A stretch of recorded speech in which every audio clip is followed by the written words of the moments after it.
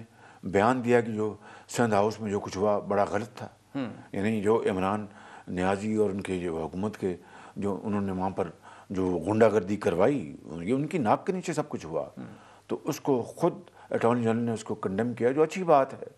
میں سمجھتا ہوں کہ یہی چیزیں ہیں جو انارکی کی طرف لے کے جاتی ہیں، اور عمران خان نیازی چونکہ اس وقت سیاسی طور پر ووٹوں کے حوالے سے ہار چکا ہے اور ایک ہارے ہوئے جواری کی طرح چاہتا ہے کہ کچھ نہ بچے مگر میں نہیں تو پھر کوئی بھی نہیں۔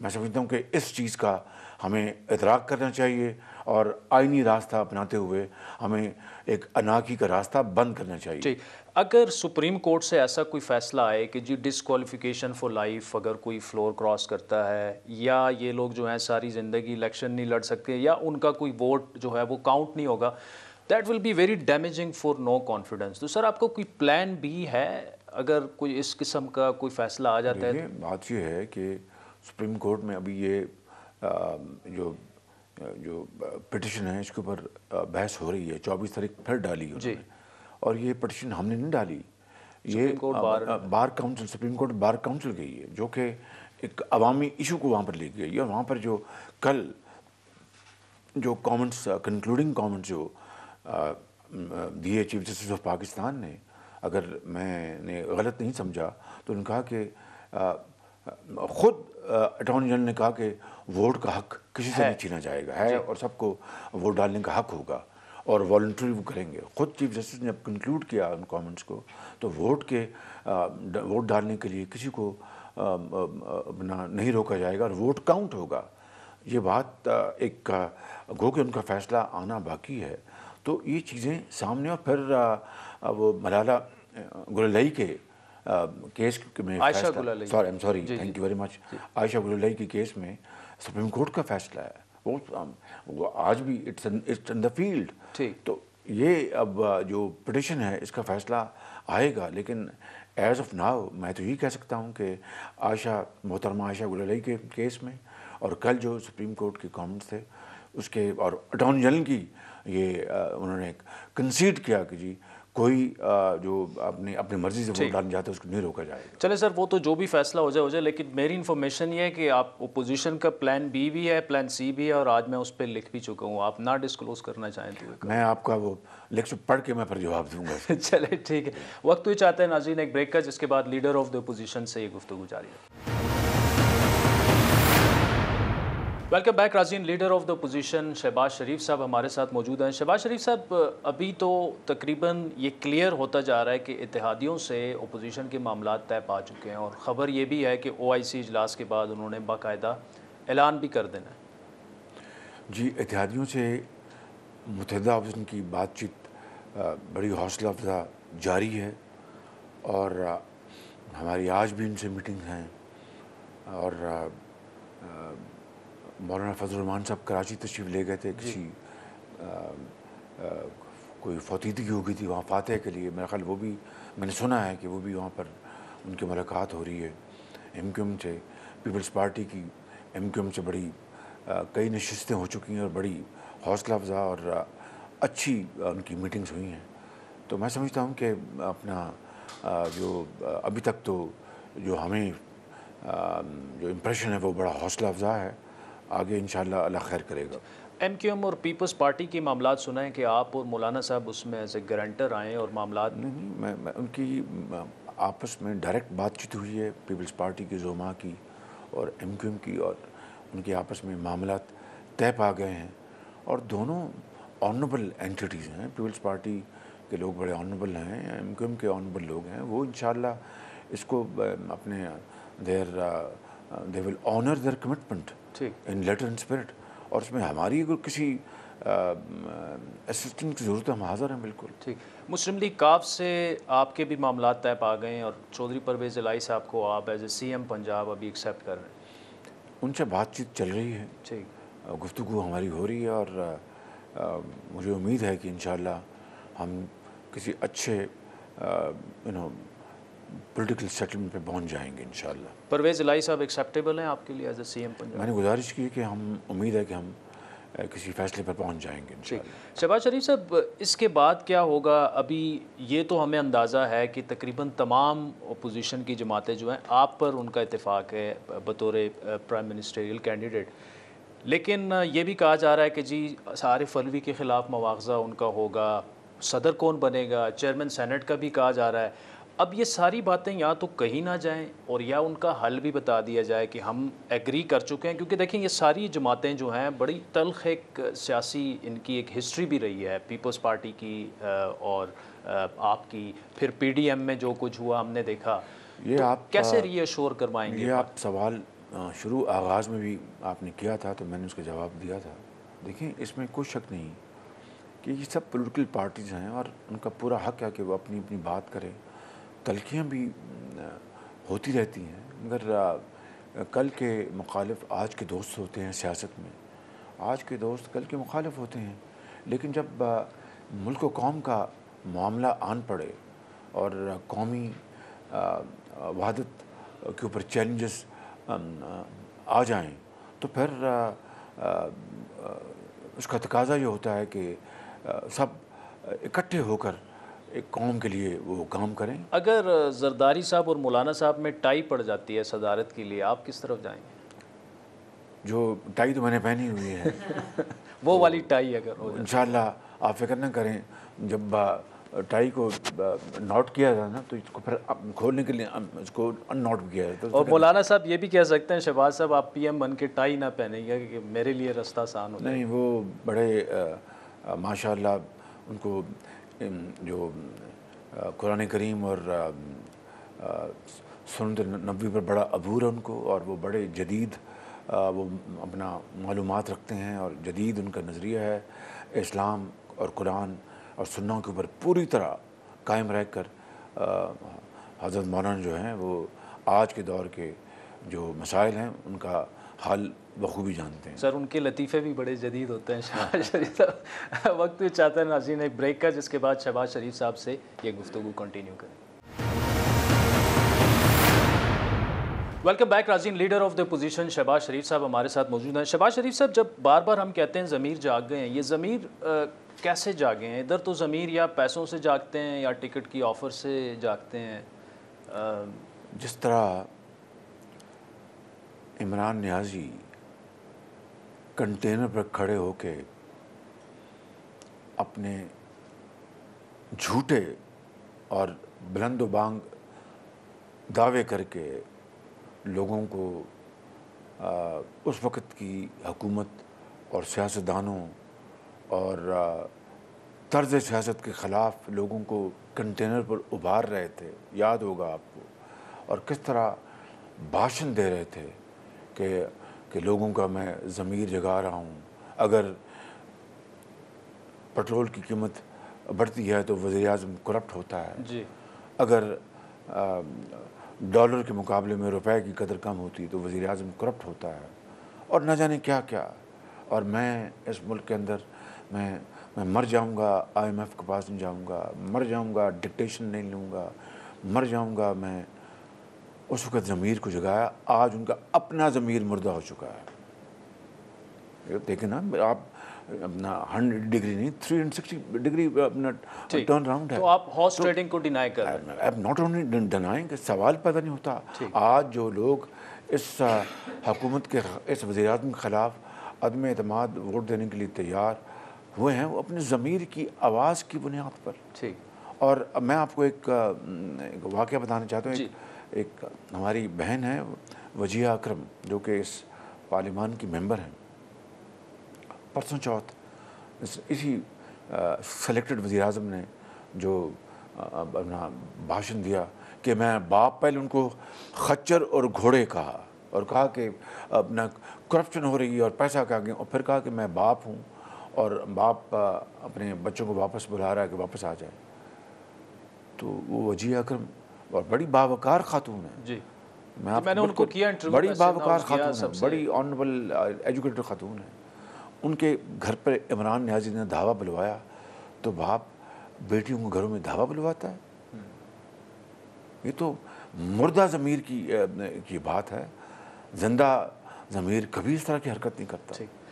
اسد عمر صاحب کی سٹیٹمنٹ ہے کہ ان کے پاس ثبوت موجود ہیں کہ کراچی میں کس جہاز سے پیسے آئے گئے، ویڈیو ثبوت، اور خان صاحب وقت آنے پہ وہ ریلیز کر دیں گے. اگر انہوں نے ریلیز کر دی اور واقعی ایسا ہوا پھر وہ میں سمجھتا ہوں، میں کہہ چکا ہوں کہ میں بلا خوف تردید کہہ سکتا ہوں کہ ایک دھیلے کی مجھ سے کسی نے نہ اپنا مانگا، نہ کسی نے سوچا، نہ میں نے کبھی سوچا. یہ ضرور ہے کہ یہ ثبوت ہم لے کے آئیں گے عمران خان نیازی کے خلاف. کس طرح بنی گالا میں کرپشن ایک اماجگاہ بن چکا، کس طرح ایک خاتون اور ایک فرد، میں عمران خان کی میں جو بات کر رہا ہوں بڑے ایک بلا خوف تردید کر رہا ہوں. ایک خاتون اس ملک میں ہیں، ان کا ایک ان کے میاں ہیں، کس طرح وہ فرنٹ مین بنے ہیں اور کس طرح کرپشن کہ انہوں نے انبار لگا لی اور دبئی اور کہاں کہاں انہوں نے اسٹیش کی یہ حرام کی پاکستان کی دولت. یہ ثبوت ہم لے کے آئیں گے اور عمران خان کو اور اس کے حواریوں کو پر اپنا منہ دکھانے کے وہ قابل نہیں رہیں گے. میں یہاں پر آپ کے سامنے یہ کہہ رہا ہوں. بالکل. اچھا شہباز شریف صاحب، ایسے بھی تو ہو سکتا ہے کہ آپ نے نہیں، زرداری صاحب نے زیادہ ضمیر جگائے ہوں. یہ ایک لائٹر موڈ میں ایک سوال ہے. دیکھیں کہ ہر کو حق پہنچتا ہے. آپ نے کتنے ایم این ایس کو ٹکٹ آفر کر دیے ہیں؟ دیکھیں میں آپ کو یہ کہہ چکا ہوں کہ عمران نیازی کی جو صورت گری ہے، اس کی پی ٹی آئی کی جو بدترین کارکردگی اور انکمپٹنس ہے اور کرپشن ہے، اب تو پی ٹی آئی کے جو لوگ ہیں وہ عمران نیازی کی ٹکٹ کے ساتھ اگر مفت ان کو وہ 2-2 کروڑ روپے اے ٹی ایم مشینوں سے دلوا دے تب بھی وہ ٹکٹ لینے کو تیار نہیں ہیں، کیونکہ انہوں نے اپنے حلقوں میں جا کے وہ ٹکٹ ہارنے کے لیے نہیں، وہ جیتنے کی غرض سے جا کے وہ کیمپین. ٹکٹ آپ کے خیال میں ہارس ٹریڈنگ کے زمرے میں نہیں آتا؟ لالچ تو ہے. انہوں نے وہ آزاد بھی لڑ سکتے ہیں، وہ ہماری ٹکٹ بھی لے سکتے ہیں، وہ پیپلز پارٹی کی بھی ٹکٹ لے سکتے ہیں، وہ جے یو آئی کی ٹکٹ بھی لے سکتے ہیں، وہ اختر مینگل صاحب کی ٹکٹ لے سکتے ہیں، وہ اے این پی کی ٹکٹ لے سکتے ہیں، وہ جماعت اسلامی کی ٹکٹ، ان کا پورا اختیار ہے، ان کا پورا حق ہے. یہ کہاں کی ہارس ٹریڈنگ ہو گئی؟ شہباز شریف صاحب، بڑا اہم سوال، اور یہ کیا سوال اس میں بھی آپ لے لیں اس زمرے میں بھی کہ کیا اپوزیشن قائدین میں اس پر ڈسکشن ہو چکی ہے؟ کیونکہ اگر عدم اعتماد کامیاب ہو جاتی ہے، آپ پرائم منسٹر بن جاتے ہیں، بڑا ایک اہم فیصلہ چیف آف آرمی اسٹاف کی تعیناتی کا یا توسیع کا آپ نے کرنا ہوگا. دیکھیں عادل شاہ زیب صاحب، this question is totally premature as of now. ابھی ہم نے عدم اعتماد کا مرحلہ انشاءاللہ اللہ تعالیٰ کرے گا کامیابی سے گزارنا ہے. اس کے بعد ایک ہاؤس نئی حکومت کو الیکٹ کرے گا، اور میں بے حد شکر گزار ہوں اپنے تمام متحدہ اپوزیشن کے جو زعماء ہیں، چاہے وہ آصف علی زرداری صاحب ہیں یا بہاول بھٹو صاحب ہیں یا حضرت مولانا فضل الرحمان صاحب ہیں، چاہے وہ اختر مینگل صاحب ہیں، چاہے وہ اے این پی کے زعماء ہیں، چاہے وہ جتنے بھی وہ زعماء ہیں، میں ان کا بے حد شکر گزار ہوں کہ انہوں نے مجھ ناچیز اور مجھ خطا کار کا نام لیا. I have no words to thank them honestly. اللہ بھی پریزڈ. اور یقیناً فیصلہ آخری میرے بڑے بھائی اور قائد نواز شریف نے کرنا ہے، پارٹی کی مشاورت کے ساتھ. جو فیصلہ وہ کریں گے پارٹی اس کو لے کے چلے گی. اچھا سر، اس معاملے پر اپوزیشن کی لیڈرشپ میں بھی کوئی بات نہیں ہوئی آرمی چیف کی ایکسٹینشن یا تعیناتی؟ قطن کوئی بات نہیں. ٹھیک، قطن کوئی بات نہیں. اچھا، کیونکہ بعض ہمارے بڑے سینئر ہے، یہ پری میچور سوال، لیکن بعض ہمارے بڑے سینئر جرنلسٹ اپوزیشن کے عدم اعتماد کو اس سے جوڑ رہے ہیں کہ یہ بڑی اہم تعیناتی کا یا ایکسٹینشن کا معاملہ۔ آج آپ کو ایک تاریخی واقعہ سناتا ہوں اس کیمرے کے سامنے۔ جی، یہ بات ہے 1990 کی دہائی کی۔ الہی بخش عمرو جی، آج بھی زندہ ہیں، اللہ ان کو زندگی دے، وہ بیمار ہیں کراچی میں، لیکن یہ انہوں نے مجھے بتائی۔ غلام اسحاق خان صاحب اس دنیا میں نہیں، وہ اس دنیا سے چلے گئے۔ جنرل آصف نواز وہ بھی اس دنیا سے چلے گئے، اللہ ان کو جنت نصیب کرے۔ جنرل اسلم بیگ زندہ ہے۔ الہی بخش عمرو ایک دن میری ان سے ملاقات ہوئی، انہوں نے کہا کہ شہباز شریف صاحب بہت اچھا ہو گیا ہے کہ غلام اسحاق خان صاحب نے نوٹیفیکیشن، اس زمانے میں اختیار تھا نامنیٹ کرنے کا صدر پاکستان کو، آپ کو پتہ ہے؟ جی جی، انہوں نے نامنیٹ کر دیا ہے اپنا نیا چیف آرمی اسٹاف یہ جنرل آصف نواز جنجو، اور بہت اچھا ہو گیا، وگرنہ جنرل اسلم بیگ شاید کوئی ایک قدم اٹھا لیتے۔ یہ اللہ جانتا ہے، لیکن دیز ور ہز ورڈز۔ وہ کوئی شاید 1.5-2 مہینے پہلے شاید نوٹیفیکیشن ہوا تھا، مجھے اب یاد نہیں ہے، اتنا ہی عرصہ تھا۔ اگلے دن یا 2 دن بعد میں نے دیکھا کہ الہی بخش بہت پریشان۔ میں نے کہا خیر تو ہے؟ کہ بڑا غلط ہو گیا شہباز صاحب، بڑا غلط ہو گیا۔ وہ تو ابھی اب پتہ چل رہا 2 مہینے پڑھے، مگر till the last moment general Aslam Beg will function as Chief of Army Staff. جی، This is just a notification for the incoming Chief of Army Staff, but till that this time is completed, General Aslam Beg will remain Chief of Army Staff. تو یہ تو بڑا معاملہ غلط ہو گیا، پتہ نہیں کچھ ہو جائے، وہ خدا نخواستہ اگر جنگ چھڑ جائے یا کچھ اور ہو جائے یا کچھ اور معاملہ ہو جائے تو it's a very uncertain thing. تو یہ تو معاملہ بڑا، یہ مجھے پر 2 دن بعد الہی بخش نے بتایا، میں آپ کو اس کا راوی ہوں۔ سو آئی مین it may not be relevant to your question, but it is relevant in more than one ways. So I think this is absolutely a premature thing. ٹھیک، اچھا سر، بس میں اصل میں یہ تھا کہ اپوزیشن کی جو مومنٹ ہے، آپ کمپلیٹلی یہ کہہ رہے ہیں کہ اس کے پیچھے کوئی یہ معاملہ نہیں ہے کہ ایکسٹینشن ہے یا تعیناتی ہے، اور وہ آپ نے کلیئر بھی کر دیا ہے۔ ابھی عدم اعتماد یہ وزیر اعظم کی ثوابدید ہے جی، اور یہ اتنا انکمپٹنٹ اور کرپٹ عمران نیازی ہے۔ مجھے اب کوئی ایک زمانہ تھا کہ میں بھی احتیاط کرتا تھا کہ اس کو کرپٹ، لیکن اب تو مجھے without any fear of contradiction میں اس کو کرپٹ کہتا ہوں، کہ کرپشن کے ناک کے نیچے ہوئی اربوں خربوں کی۔ تو یہ انکمپٹنٹ اور اتنا یہ کرپٹ یہ وزیر اعظم ہے، جب اس نے اپنی ثوابدید پر جب انہوں نے جنرل قمر جاوید باجوہ کو ایکسٹینشن دینا چاہیے، تو آپ کو پتا کہ نوٹیفیکیشن 3 مرتبہ اس کی تصحیح ہوئی، سپریم کورٹ میں معاملہ گیا، اس کی یعنی نوٹیفیکیشن۔ کیا یہ ممکن ہے کہ ماضی میں بھی اپنا sitting chief of army staff کی ایکسٹینشن وہ جان بوجھ کے کیا انہوں نے؟ نہیں ایکسٹینشن ہوئی، آپ کو پتا اس کی صرف کاپی پیسٹ کرنی تھی۔ یہ کاپی پیسٹ بھی نہیں کر سکتے، نہیں، اس میں دس واز آل ڈسیپشن، یہ دھوکہ تھا، فراڈ تھا عمران خان نیازی کا، کہ اس کو وہ اپنا میں ڈیلے کروں اور اس کو کنٹروورشل بناؤں۔